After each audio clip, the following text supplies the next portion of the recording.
हा समोर दिसतोय तो मेन रोड आहे आणि मेन रोड पासून इथे आतमध्ये आल्यानंतर आपलं हे विलेज द हॉटेल. काल रात्रीचं आमचं स्टे होतं आणि अगदी नावाप्रमाणे त्यांनी थीम ठेवलेली आहे. आजूबाजूला झाडं बघा किती आहेत आणि आवाज पण ऐका तुम्ही.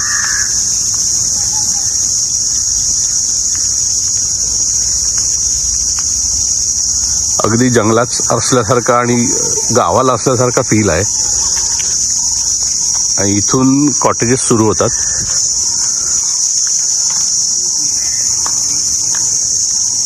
एक, मागे 2, 3, 4, 5, 6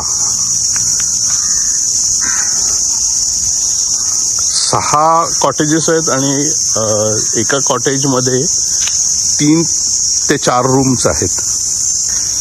नमस्कार मित्रांनो, पुन्हा एकदा स्वागत एका नवीन व्हिडिओमध्ये. श्रीलंका अभ्यास दौऱ्याचा आजचा आपला 3रा दिवस आणि आज कोणती स्थळं आपण पाहणार आहोत ते या व्हिडिओमधून तुम्हाला मी दाखवणार आहे. तर व्हिडिओ पूर्णपणे नक्की पहा. काल रात्री आम्ही ज्या ठिकाणी राहायला आलो होतो द विलेज, त्या विलेजचं थोडंसं टूर तुम्हाला मी देण्याचा प्रयत्न करतो. या ठिकाणी सुंदर असा छोटासा पूल सुद्धा आहे. छोटासा नाही, चांगलाच मोठा आहे आणि सध्या क्लिनिंग चालू आहे त्याचं. पण काल रात्री उशिरा पोचल्यामुळे आम्हाला स्विमिंग पूलचा आस्वाद घेता नाही आला आणि आता सकाळी आपल्याला लवकरात लवकर निघण्याचा आम्ही प्रयत्न करणार आहोत. आता जस्ट पुढे तिकडे रिसेप्शन आहे आणि त्या रिसेप्शन एरियाच्याच बाजूला तिकडे डायनिंग एरिया आहे. तर तिकडे आता ब्रेकफास्टची व्यवस्था केली जाणार आहे.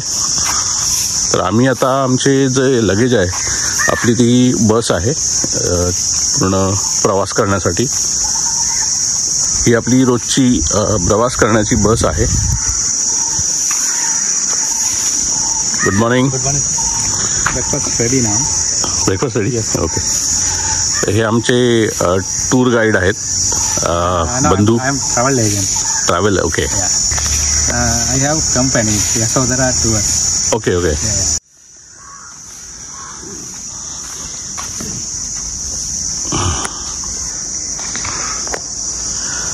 हे रिसेप्शन आहे, लॉबी एरिया. आणि या बाजूला सुद्धा राहण्याची व्यवस्था आहे, कॉटेजेस आहेत.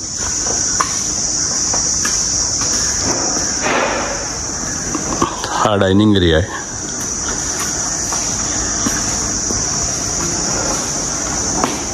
इथे बसून तुम्ही थोडं चिटचॅट बातचीत करू शकता जेवणाच्या आधी किंवा जेवणाच्या नंतर.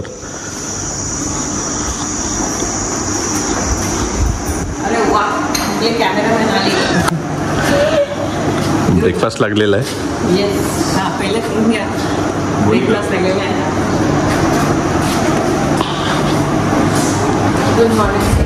Good morning. Good morning. काय काय ते हवे खोबऱ्याची चटणी आहे, डाळ आहे. शेवया आहेत का त्या ना?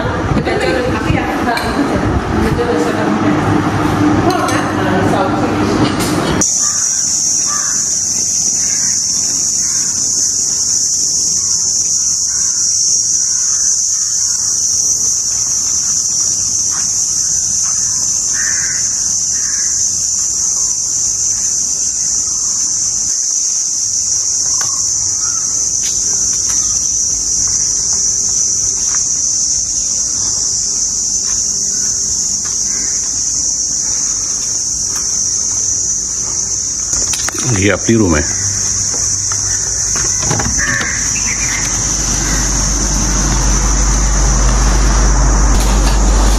एक किंग साईज आणि एक क्वीन साईज बेड आहे.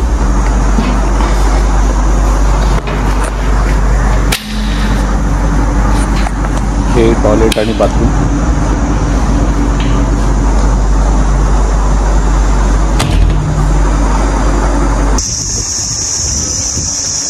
आपली बस आली आहे आणि आता आपण इथून थेट जाणार सोमवती स्तूपाला.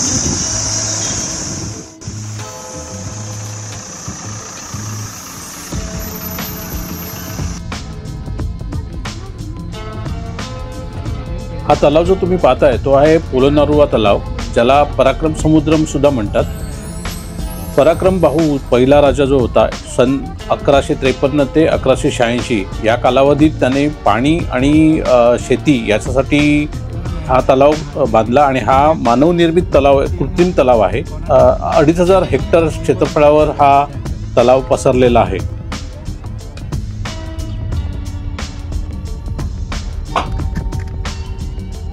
आणि आजही या तलावातलं पाणी शेती आणि पिण्यासाठी वापरलं जातं आणि हा एक चमत्कारच मानला जातो.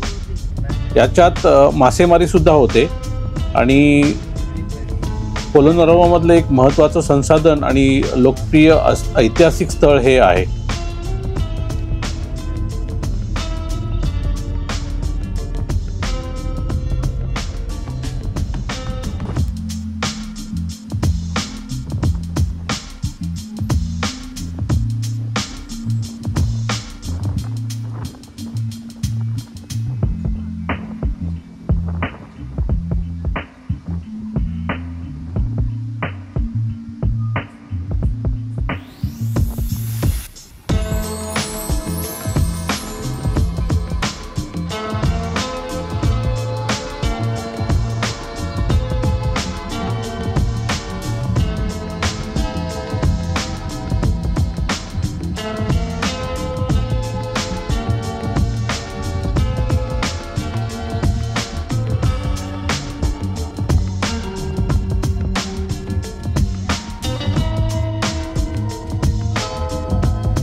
हा जो रस्ता तुम्ही पाहताय हा आहे जंगलातला रस्ता आणि इथून आपण सोमवती स्तूपाला भेट देण्यासाठी चाललेलो आहोत.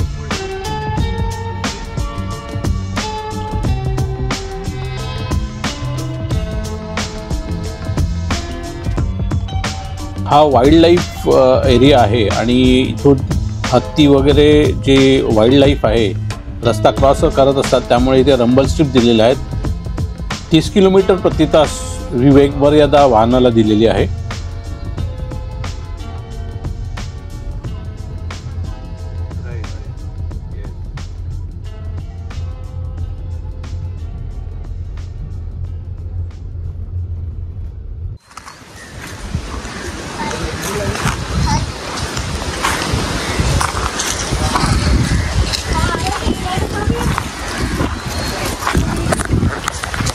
हा जो परिसर तुम्ही पाहताय हा आहे सोमवती टेम्पलचा सोमवती विहार.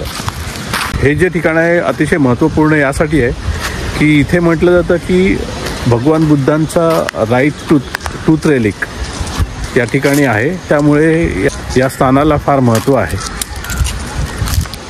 आता जे आपण प्रवास करून आलो तो जवळजवळ 15 किलोमीटरचा जंगलचा रस्ता होता आणि त्या ठिकाणी संध्याकाळी 6च्या नंतर एंट्री नसते. तुम्हाला मी थोडा व्हिडिओ दाखवेन असतो.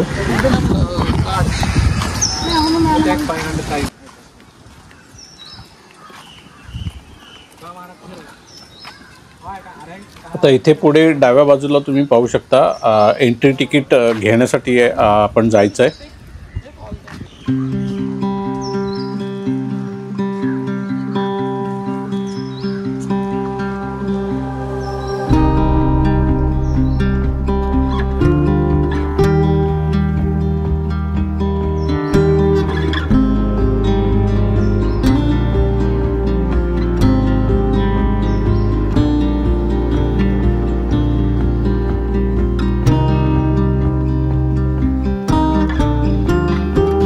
हे जे हत्तींचे स्टॅच्यूज तुम्ही पाहताय हे रिप्रेझेंटेशन आहे इकडच्या परिसराचं आणि हे जे संपूर्ण त्या बाजूला जे जंगल आहे त्या जंगलामध्ये हत्तींची संख्या लक्षणीय आहे.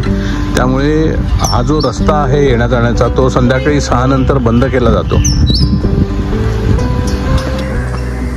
सम्राट अशोकाचे पुत्र महेंद्र जेव्हा श्रीलंकेला आले तेव्हा त्यांनी गौतम बुद्धांच्या दाताचे अवशेष या ठिकाणी आणले होते आणि या तत्कालीन राजा गिरिअभय यांच्याकडे ते सुपूर्त केले आणि हे तुटलेले इथे ठेवलेले आहेत.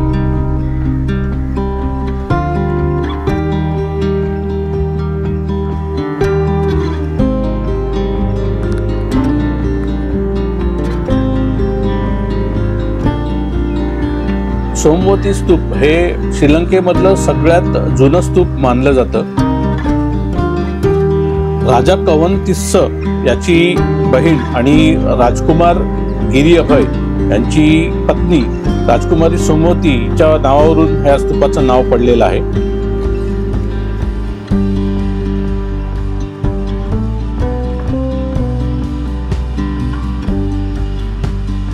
या स्तूपाला सुद्धा इतर स्तूपांसारखेच 4 दिशांना 4 प्रवेशद्वार आहेत.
हा जो बेस दिसतोय ना तुम्हाला, हा सगळ्यात जुना म्हणजे जवळजवळ 2-2.5 हजार वर्षापूर्वीचा हा बेस आहे.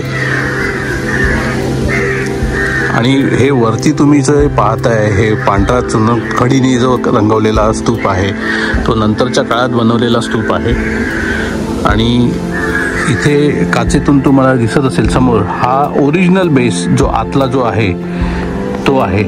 आणि तिकडे तुम्हाला समोर थोडंसं विटांचं सारखं बांधकाम केलेलं दिसतंय. तो ओरिजिनल जुना जो स्तूप होता त्याचे ते अवशेष आहेत. हे पण त्या काळचं 2,500 वर्षापूर्वीचं हे बांधकाम आहे.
हा जो पूर्ण मार्ग आहे हा प्रदक्षिणा मार्ग आहे आणि आता हे बुद्धांसाठी जे ऑफरिंग्स आहेत ते ऑफर करण्यासाठी जे बुद्धांचे अनुयायी आहेत ते या ठिकाणी आलेले आहेत आणि प्रत्येक जे प्रवेशद्वार आहेत 4 प्रमुख प्रवेशद्वार ते 4 प्रमुख प्रवेशद्वाराजवळ ऑफरिंग करणार. तुम्ही पाहू शकता श्रीलंकन किती श्रद्धेने आणि किती आस्थेने आपल्या भगवान गौतम बुद्धांसाठी त्यांची श्रद्धा आहे.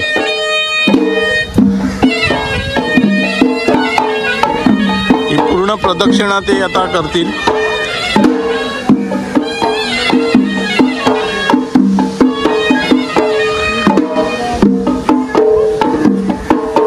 आणि हे कोणत्या ओकेजनसाठी किंवा ओकेजन पुरतं मर्यादित नसतं. हा जो कार्यक्रम आहे हा कार्यक्रम हा रोजचाच असतो. अशा प्रकारे स्पर्श करण्याची पद्धत आहे इकडे. आपण जे काही ऑफरिंग आपण घेऊन आलेलो असतो ते आपल्याकडून सुद्धा त्यांना पोचवावं अशी त्या भक्ती भावना असते.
सोमवती स्तूपाला भेट देण्यासाठी जे भाविक येतात त्यांच्यासाठी हे धर्मशाळा म्हणा किंवा राहण्याचं ठिकाण म्हणा,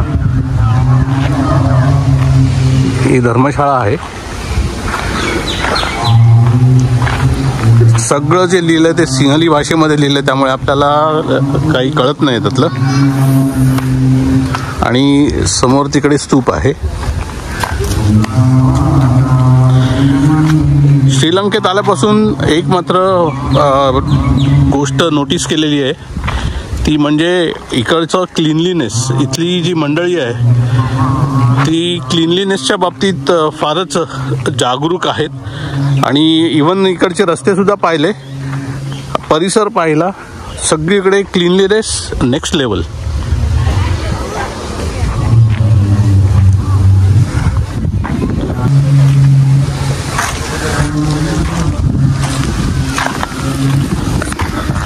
संपूर्ण परिसर जो आहे काही एकरामध्ये पसरलेला आहे आणि अतिशय सुंदर ग्रीनरी आहे. फक्त इथेच नाही तर संपूर्ण श्रीलंकेमध्ये ग्रीनरी म्हणजे नेक्स्ट लेवल आहे. बुद्ध धम्माबद्दल आणि इकडची जी मंडळी आहे ती फारच सेन्सिटिव्ह आहे. म्हणजे अगदी आता विहारामध्ये प्रार्थना चालू आहे तर सगळेजण एक लाईनमध्ये बसून शांतपणे हात जोडून ती प्रार्थना ऐकत आहेत.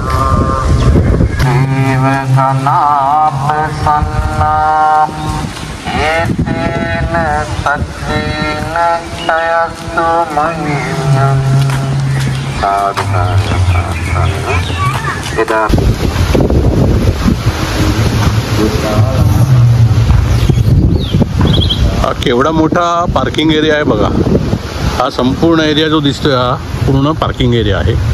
आपली ती गाडी आहे आणि आता आपण पुढच्या स्थळाला भेट देण्यासाठी चाललो आहोत. सोमवती विहारला आपण भेट दिली आणि ते स्थळ पाहिलं आणि आता आपण चाललो आहोत पोलोनारो एन्शियंट सिटी बघण्यासाठी.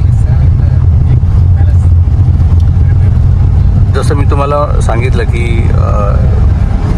हा जो पूर्ण रस्ता जो आहे हा रस्ता जंगल एरियामध्ये आहे आणि वाईल्ड लाईफ इथे भरपूर असल्यामुळे इथे फक्त संध्याकाळी 6 वाजेपर्यंत ट्रॅफिक अलाउड आहे.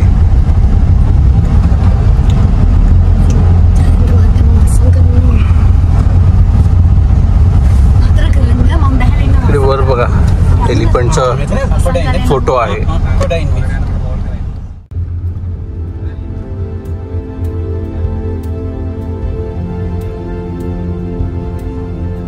हा संपूर्ण 15 किलोमीटरचा कॉन्क्रीटचा रस्ता आहे